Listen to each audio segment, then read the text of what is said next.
नमस्कार दोस्तों, दिव्य ज्ञान चैनल में आप सभी का हार्दिक स्वागत है और मैं हूं पंकज राय।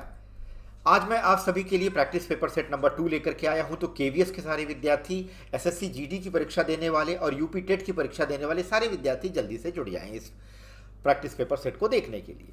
चलिए पहला प्रश्न स्टार्ट करते हैं। पहला प्रश्न है, द्वित्व व्यंजन किसे कहते हैं। द्वित्व व्यंजन में देखिए, एक समान व्यंजन मतलब एक के जैसा दूसरा व्यंजन जब एक साथ मिला हो, जिसमें पहला व्यंजन जो है वो स्वर रहित हो। स्वर रहित का मतलब है आधा व्यंजन हो, तो वहां पर द्वित्व व्यंजन होता है। जैसे मैंने एक उदाहरण दिया, कच्चा। अब कच्चा में गौर करिए, आधे च के बाद पूरा च आया है। एक ही समान व्यंजन दोनों एक दूसरे के साथ लगे हुए हैं, तो यहां पर जो है द्वित्व व्यंजन होता है। तो संयुक्त व्यंजनों को द्वित्व व्यंजन कहते हैं, गलत बात है। संयुक्त व्यंजन तो ये हैं क्ष, त्र, ज्ञ और श्र, ठीक है। ये हो सकते हैं जहां एक समान व्यंजन नहीं मिले होते हैं, ये दो दो व्यंजनों से मिलकर के बने होते हैं, लेकिन इनमें एक समान व्यंजन आपस में नहीं मिलते हैं, बल्कि दो विभिन्न भिन्न तरह के व्यंजन मिलते हैं। जैसे क्ष में आधा क और क्ष मिला हुआ है, क्ष बना है, ठीक है। इसी तरह से त्र में आधा त और पूरा र मिला हुआ है, ज्ञ में आधा ज और य मिला हुआ है, श्र में आधा श और पूरा र मिला हुआ है। तो इस तरह से देख सकते हैं आप, दो भिन्न भिन्न व्यंजन एक दूसरे से मिले हुए हैं। लेकिन जब एक समान व्यंजन एक दूसरे से मिलते हैं, जिसमें एक पहला वाला आधा और दूसरा पूरा होता है, तो वहां पर द्वित्व व्यंजन होता है। आप देखेंगे कौन से विकल्प में ये उत्तर सही है। समान व्यंजनों के गुच्छ को, तो समान व्यंजनों के गुच्छ को देखिए, गुच्छ का मतलब होता है समूह।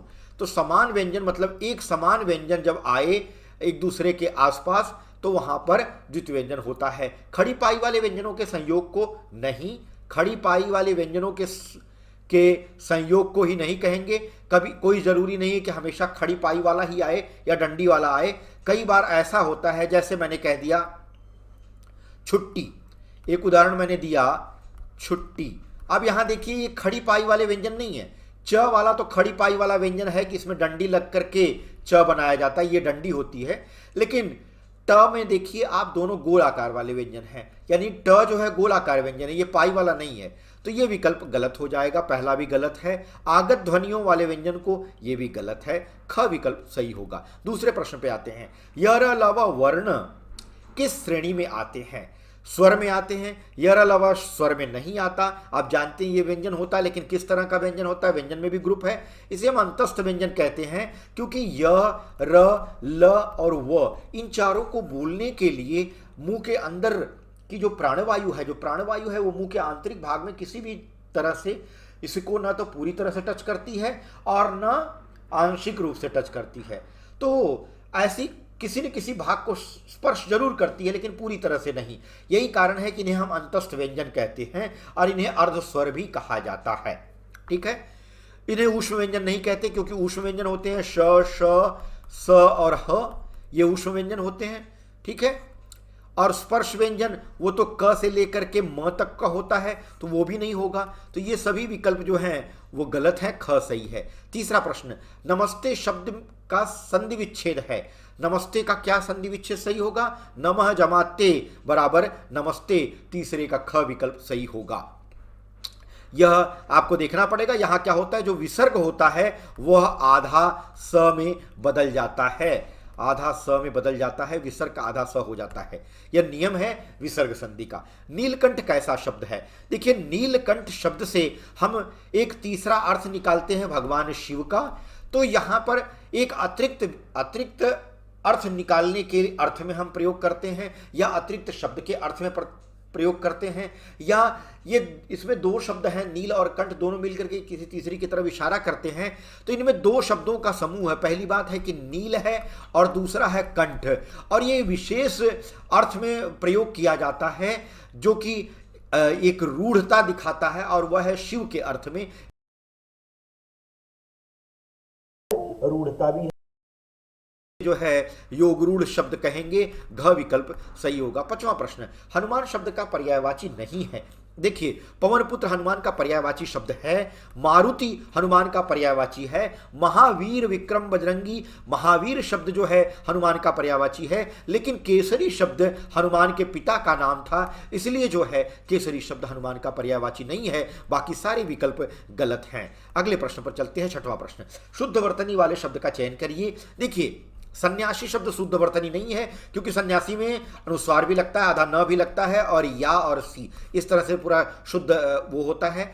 शुद्ध वर्तनी वाला शब्द जो है उज्ज्वल है, आधा ज जो होता है वो 2 बार आता है, तो उज्ज्वल शब्द की स्पेलिंग जो है या वर्तनी जो है बिल्कुल सही है, बाकी सबकी गलत है। प्रतिनिधि में त में छोटी ई की मात्रा कहीं ना कहीं आती है। दीर्घायु में जो ये र लगा है वो घ के ऊपर आता है, इसलिए ये भी गलत है, और ख विकल्प बिल्कुल सही है। 7वां प्रश्न, पानी पी पी कर को कोसना। पानी पी पी कर कोसना मतलब कि स्वार्थ की बात करना, इस अर्थ में प्रयोग नहीं किया जाता इसे। पानी पीकर अमंगल चाहना, ये भी इस अर्थ में भी प्रयोग नहीं किया जाता। हंसी उड़ाना नहीं, पानी पी पी कर कोसना का अर्थ हंसी उड़ाना भी नहीं है, बल्कि हर घड़ी, हर क्षण, हर पल दूसरे का अमंगल चाहना, ये इसका शुद्ध अर्थ है। तो घ विकल्प 7वें का सही होगा। 8वें प्रश्न पर चलते हैं दोस्तों। 8वां प्रश्न आप सभी के सामने है, हृदय सम्राट लोकोक्ति का अर्थ है। हृदय सम्राट का मतलब है क्या? मनमौजी व्यक्ति, शक्तिशाली व्यक्ति, उदार हृदय वाला व्यक्ति, या अत्यंत प्रिय व्यक्ति। 8वें का ग विकल्प सही होगा। उदार हृदय वाले व्यक्ति को, जिसमें दया अपार भरी हो, उसे हम हृदय सम्राट कहते हैं, क्योंकि उदारता को कहीं ना कहीं ज़्यादा महत्व दिया जाता है, दया और कृपालुता को ज़्यादा महत्व दिया जाता है। उदार हृदय वाला व्यक्ति इस लोकोक्ति का सही अर्थ होगा। 9वां, चरण कमल बंदव हरिराई। अब यहाँ चरण कमल बंदव हरिराई, यानी हरि के हम वंदना करते हैं, किसकी? चरण कमल की। अब यहाँ चरण को कमल के समान नहीं बताया गया है, यहाँ पर उपमेय और उपमान का संबंध है, लेकिन गौर करिएगा, यहाँ चरण को कमल के समान न बता करके बल्कि चरण को कमल ही मान लिया गया है। तो जहाँ उपमेय में उपमान का आरोप लगाया जाता है वहाँ रूपक अलंकार होता है, जहाँ उपमेय जो है जिसकी तुलना की जाती है और जिससे की जाती है उसका ही रूप पकड़ ले, वहाँ रूपक हो जाता है। तो रूप पकड़ लेने के कारण इसका नाम हो गया रूपक। ग विकल्प सही होगा। आ जाइए 10वें प्रश्न पर। वाक्य में शब्दों का क्रम निर्धारित होता है, पद क्रम से, भाषा से, छंद से, अलंकार से, किससे निर्धारित होता है? वाक्य में शब्दों का क्रम, वाक्य में शब्दों का क्रम निर्धारित होता है मित्रों पद क्रम से। पदों का एक निश्चित क्रम होता है, ऐसा नहीं है कि हम किसी भी पद को कहीं भी रख लें। जैसे मोहन रोज बाजार जाता है या मोहन प्रतिदिन बाजार जाता है, ये वाक्य अगर आप देखें तो इसमें पदों का जो क्रम है वो निश्चित ढंग से रखा गया है, सही जगह पर रखा गया है। अगर इसको इस ढंग से बोला जाए कि जाता है बाजार रोज मोहन, तो यह गलत हो जाएगा। तो क विकल्प बिल्कुल सही होगा। 11वां प्रश्न, बिना पढ़ा हुआ अंश। वाक्यांश के लिए एक शब्द क्या होगा? जो बिना पढ़ा हुआ है, यानी वो पठित नहीं है बल्कि अपठित है, अ उपसर्ग लग जाने से उसका विपरीत अर्थ हो गया, तो ये इस वाक्यांश का अर्थ होगा। अपभ्रंश नहीं होगा मित्रों, मौलिक नहीं होगा।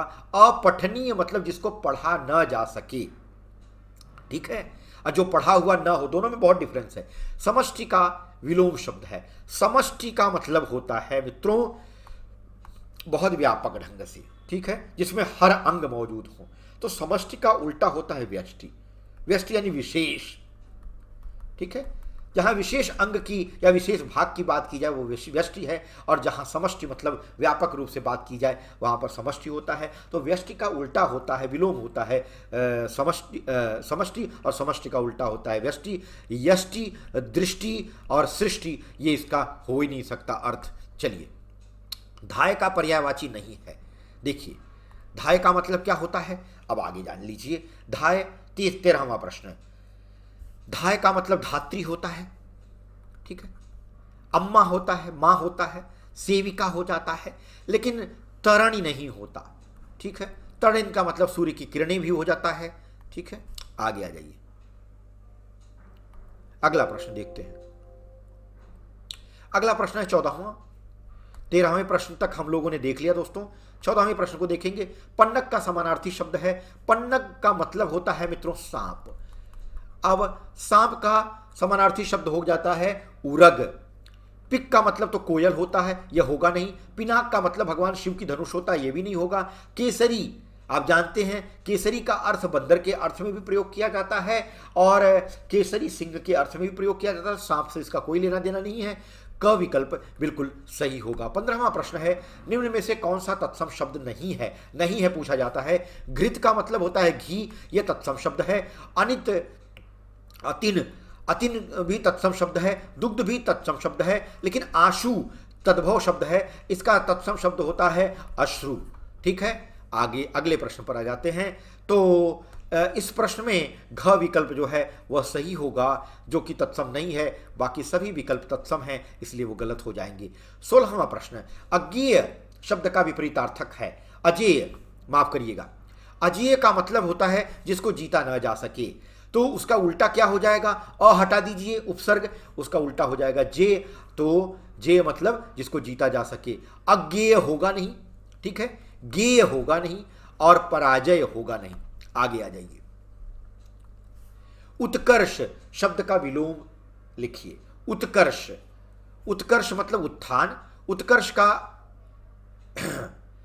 विलोम विकर्ष नहीं होगा, अपभ्रष्ट नहीं होगा, पतन नहीं होगा। उत्कर्ष का क्या होगा? अपकर्ष।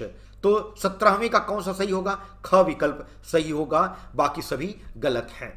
18वें पर आ जाइए। उल्लंघन में कौन सा उपसर्ग है? उल्लंघन में उत जो है यह उपसर्ग है। दोस्तों यह आपको ध्यान देना पड़ेगा, पढ़ना पड़ेगा। भूतकाल के कितने भेद होते हैं? भूतकाल के 6 भेद होते हैं। कौन कौन से? सामान्य भूतकाल, पूर्ण भूतकाल, अपूर्ण भूतकाल, आसन्न भूतकाल, हेतु हेतुमत भूतकाल, संदिग्ध भूतकाल। ये सारे क्या हो गए? 6 भेद हो जाएंगे। आगे आ जाइए। निम्नांकित में अविकारी शब्द है।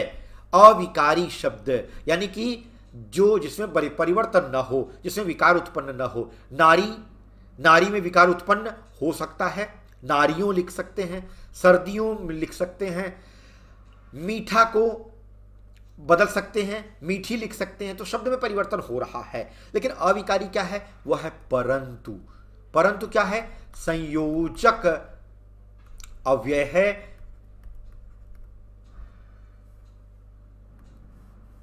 संयोजक अव्यय, ठीक है, अ आधा व य अव्यय, संयोजक अव्यय है, यानी जोड़ने वाला। परंतु, लेकिन, किंतु ये सब संयोजक अव्यय हैं और जिसमें कोई परिवर्तन नहीं होता। चाहे आप किसी भी वाक्य में बदल लीजिए, आप किसी भी काल में बदल लीजिए, परंतु शब्द में कोई परिवर्तन नहीं होगा। यह अविकारी शब्द है। तो आज की वीडियो में सिर्फ इतना ही।